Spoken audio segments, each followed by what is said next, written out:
policeman with me for 2 years, passed away just recently, and he and I got to be bosom buddies, really. But he was, that was the hardest part. Wasn't able to. I still remember the morning I realized breaking a record might get me killed. That probably isn't the way you're expecting this story to begin. Most people think the first thing that comes to my mind is the swing, the ball leaving the bat, the crowd standing on its feet, everybody smiling like they knew they were watching history. Truth is, that isn't what comes back to me. What I see is an envelope, plain, no return address. I didn't even have to open it. By that point, I'd already seen so many just like it that I could almost guess what was inside. Sometimes it was just a few hateful words. Sometimes it was a promise. Sometimes it was a reminder that there were people out there who believed a black man had no business standing where I was about to stand. I'd fold the letter back up, set it on the table, and tell myself the same thing I'd been telling myself for months. Just get through today. Funny how people imagine courage. They picture a man walking into a packed ballpark with 50,000 people screaming his name. They think that's bravery.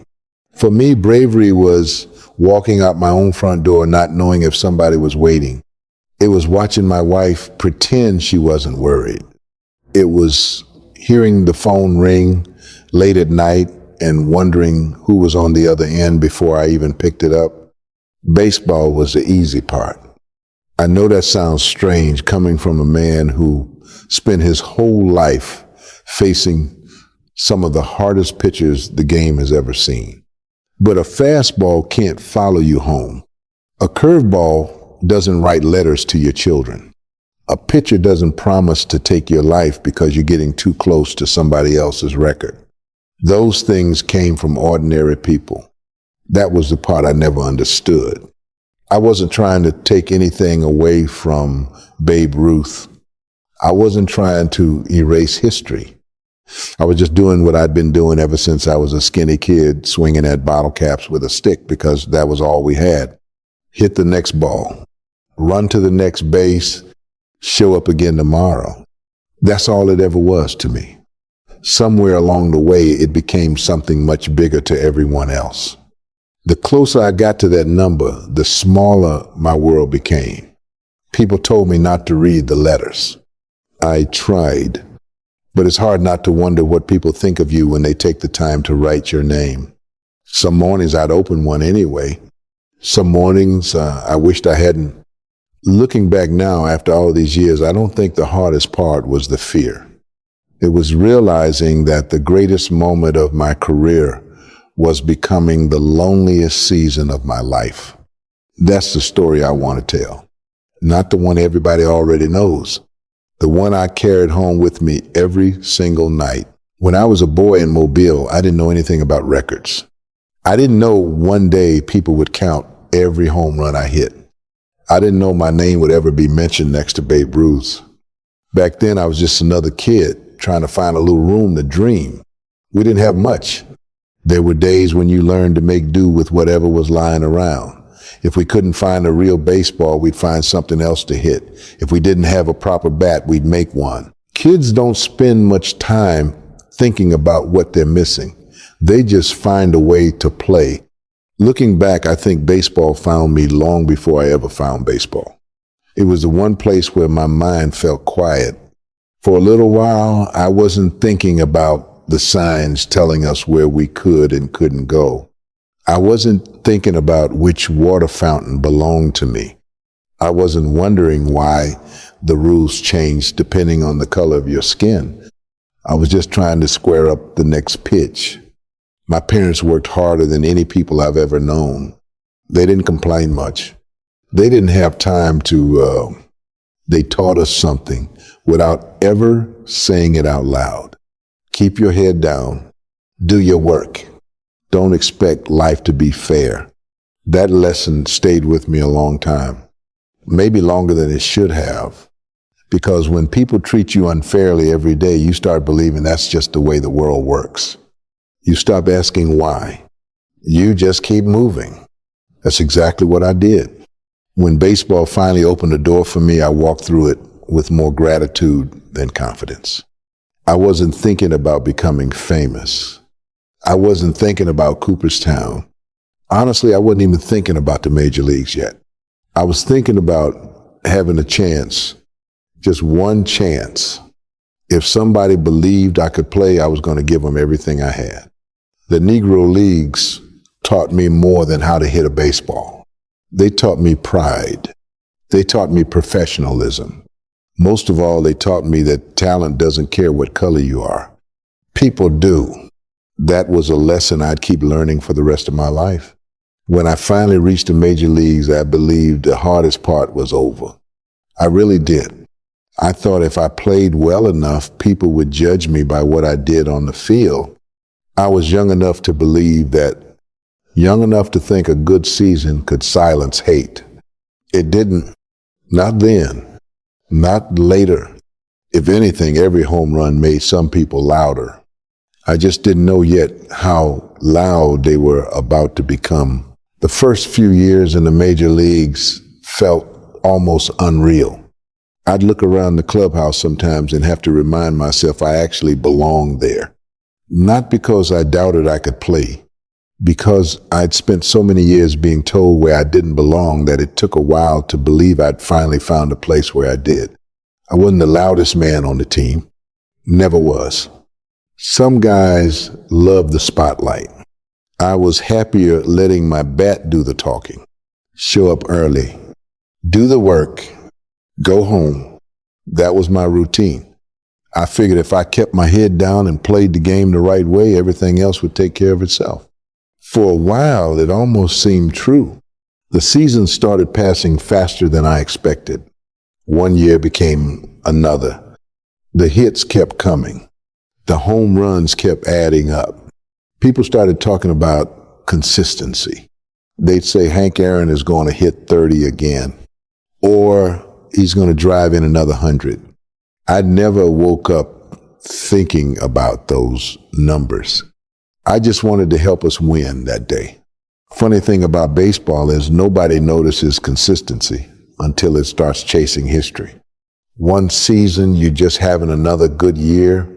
The next, somebody points at a statistic and says, "Do you realize how close he is?"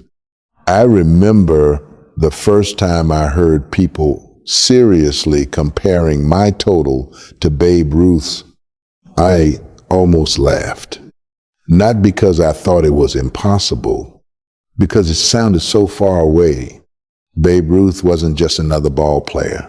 He was baseball. His record felt like something carved into stone. You respected it. You didn't spend your life trying to break it. At least I didn't. The newspapers started doing the math before I ever did. Every home run became another countdown, another headline, another reminder. At first it was exciting. How could it not be? People were paying attention to my career in a way they never had before. Then something changed. The questions became different. The smiles became tighter. Every city seemed to have one reporter asking whether I understood what it would mean if I passed Babe Ruth. I always gave the same kind of answer. I wasn't chasing anyone. I was just playing baseball. That was the truth. But the truth didn't seem to matter anymore. Some people had already decided what my story was supposed to be. I wasn't just Hank Aaron. I had become the man threatening one of the most famous records in American sports. Looking back now, I think that's when the game slowly stopped belonging to me. It became a national conversation, then a political conversation, then something even uglier. One afternoon, I walked into the clubhouse and noticed a few teammates looking at me differently, not with anger, with concern. One of them asked if I was doing all right. I told him I was fine. He nodded, but I could tell he didn't believe me. Truth was, I hadn't told anyone what had started showing up in my mailbox. At that point, I still believed it would pass. I thought people would calm down. I thought they were just angry for the moment. I had no idea I was about to live through the darkest stretch of my entire career. It didn't happen all at once. That's the part people usually get wrong. They imagine one terrible day, one shocking letter, one moment when everything changed. It wasn't like that. It was slower, a little more hate this week than last week, a few more ugly phone calls, another envelope waiting at the house, then another. After a while, it became part of the routine. I'd come home, see the stack of mail, and wonder which one was going to remind me that someone I'd never met wanted me dead. You'd think a person could get used to something like that. You can't. You just learn how to hide it better. I'd read one letter, fold it back up, and sit there for a while. Sometimes I wouldn't say a word. My wife knew. She could tell by the look on my face before I ever opened my mouth. She'd ask another one. I'd just nod. Neither of us knew what else to say. The hardest part wasn't me. I chose this life. She didn't. My children didn't. They hadn't hit a single home run. They weren't chasing any record. But somehow they became part of it anyway. That was the guilt I carried every single day. I could handle people hating me. What I couldn't handle was wondering whether my family was paying the price for something I was doing on a baseball field. There were nights I'd hear a car slow down outside the house. I'd stop whatever I was doing and listen. Maybe it was nothing. Most of the time it was, but once fear moves into your life, it doesn't leave quietly. It changes the way you hear every sound, every knock at the door, every phone call after dark, every unfamiliar face in a crowd. People would ask how I stayed focused during games. I honestly don't know. Maybe baseball became the only place where I could breathe. For 3 hours, I knew exactly what I had to do. See the ball, hit the ball, run. The rest of life wasn't nearly that simple. There were conversations with people from the league. There were conversations with law enforcement. Security became part of everyday life in a way I'd never imagined. I hated that, not because I thought I was too important for protection, because it reminded me that the threats weren't just words anymore. Someone believed they were real enough to prepare for them. That realization stayed with me.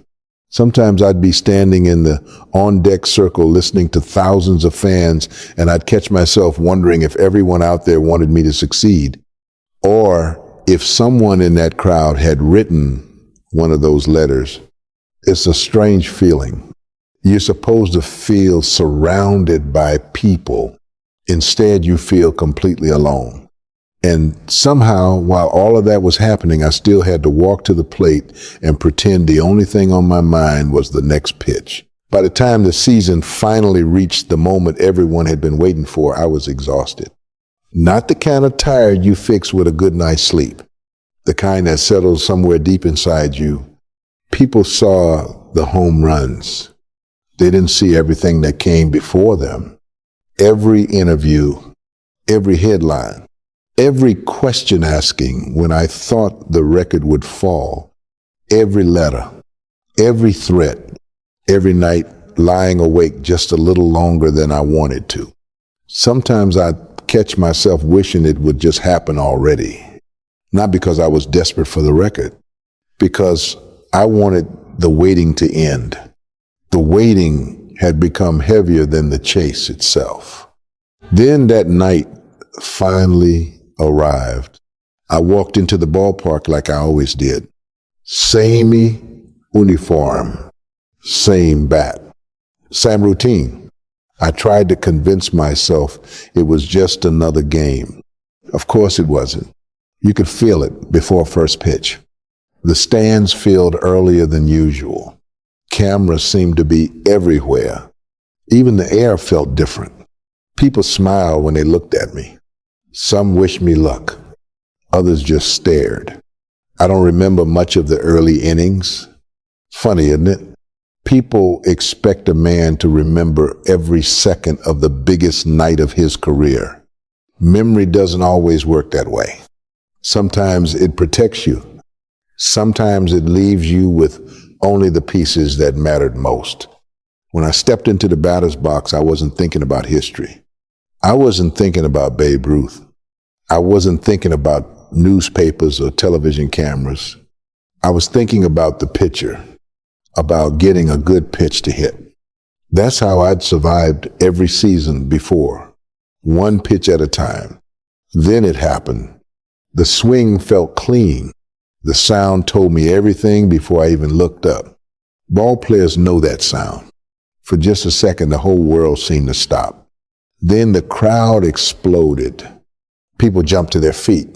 I started around the bases almost on instinct. Halfway to second, two young fans came running onto the field. Security was right behind them. Those boys threw their arms around me like they'd known me all their lives. I never pushed them away. I couldn't. All they wanted was to share a moment they knew they'd remember forever. That picture ended up becoming one of the most famous photographs in baseball. Whenever people show it to me, they always smile. They say, "Look how happy you were." I smile too, but I know something they can't see.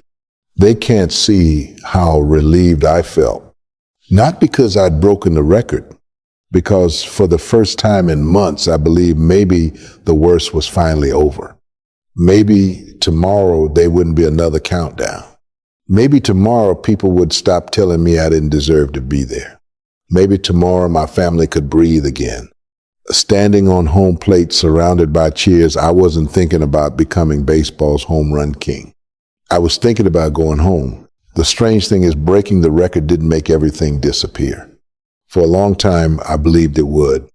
I thought once the number was finally behind me, people would move on.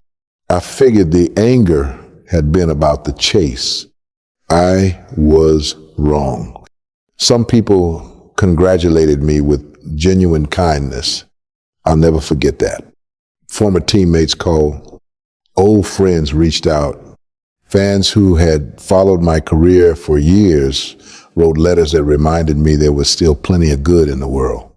Those meant more than they probably realized, because by then I'd spent so much time reading the worst of humanity that simple kindness felt extraordinary. But the ugly part didn't vanish overnight. The hate didn't wake up one morning and decide it was finished. It faded slowly, like a storm moving farther away. You could still hear the thunder. It just wasn't directly overhead anymore. People have asked me over the years if I hated the fans who threatened me. That's a hard question. There were times when I wanted to. I'm human. There were nights when I sat alone wondering what I'd ever done to deserve so much anger from people I'd never even met. I never found an answer. Eventually, I stopped looking for one. Holding on to that bitterness would have meant letting those people stay in my life forever. I wasn't willing to give them that. Forgiveness isn't forgetting. People mix those up all the time. I never forgot. How could I? You don't forget looking over your shoulder. You don't forget worrying about your wife every time the phone rings after dark. You don't forget wondering whether your children are safe simply because you happen to play baseball. Those memories stay with you. What changes is the weight they carry. Time doesn't erase pain. It teaches you how to carry it without letting it crush you. As the years pass, I found myself thinking less about the record and more about what came after it. Young players would come up to me and thank me. Some never mentioned baseball at all. They talked about perseverance, about dignity, about refusing to let hatred decide who you become. Hearing that meant more than any statistic ever could, because home run numbers eventually get passed. Records are made to be broken. Character is different. That's what lasts. If people remember me only because I hit a baseball farther than most men ever could, then they've only remembered half my life. The other half was waking up every morning and deciding that fear wasn't going to choose my future. I won't pretend I never wanted to quit. There were moments when walking away sounded peaceful. No record seemed worth putting the people I loved through that kind of pressure. But every time I thought about leaving, I remembered that little boy in Mobile who only wanted one chance. I owed him more than surrender. So I kept showing up. One game, one swing, one day at a time. That's how I got through it. Not because I was fearless, because I refused to let fear have the last word. When I look back now, I don't see my career the way most people do. I don't see a list of numbers. I don't count the home runs. I don't replay every big hit in my mind. Age has a funny way of changing what matters. The older you get, the less interested you become in statistics. You start thinking about people instead. I think about my parents. They gave me everything they could, even when they didn't have much to give. I wonder what they would have thought if they could have seen everything that happened. Part of me believes they'd be proud. Another part of me knows they'd probably ask whether I was happy. That's a much harder question. Baseball gave me more than I ever imagined. It gave me a life. It gave me friendships I'll always treasure. It allowed a kid from Mobile to travel the country doing the only thing he ever truly loved. I'll always be grateful for that. But baseball also showed me parts of America that were painful to understand. It taught me that success doesn't always protect you. Sometimes it paints a bigger target on your back. If I have one regret, it isn't about a game I lost or a pitch I missed. It's that my family had to carry a burden they never asked for. They stood beside me when it would have been easier to step away. They smiled in public when I knew they were scared in private. If anyone deserves credit for that record, they do. I may have swung the bat, but they carried me through the hardest innings of my life. People still ask what it felt like to hit number 715. The truth surprises them. For a few seconds, it felt wonderful. Then life kept going. That's the thing about milestones. The world celebrates them for a day. You still have to wake up the next morning. You still have to live with everything that came before and everything that comes after. If there's one thing I hope people remember about me, it isn't that I passed Babe Ruth. It's that I kept showing up, even when I was afraid, even when it would have been easier to disappear, even when hate tried its best to convince me that I didn't belong. Because that's what courage really looked like in my life. Not one famous swing, not one unforgettable night, just thousands of ordinary mornings where I chose to put my uniform on again. If you're listening to my story today, maybe you're carrying something heavy that nobody else can see. Maybe people only notice your victories. Maybe they have no idea what it cost you to earn them. I understand that better than you might think. Keep going. Not because the road suddenly becomes fair, not because everyone will finally understand.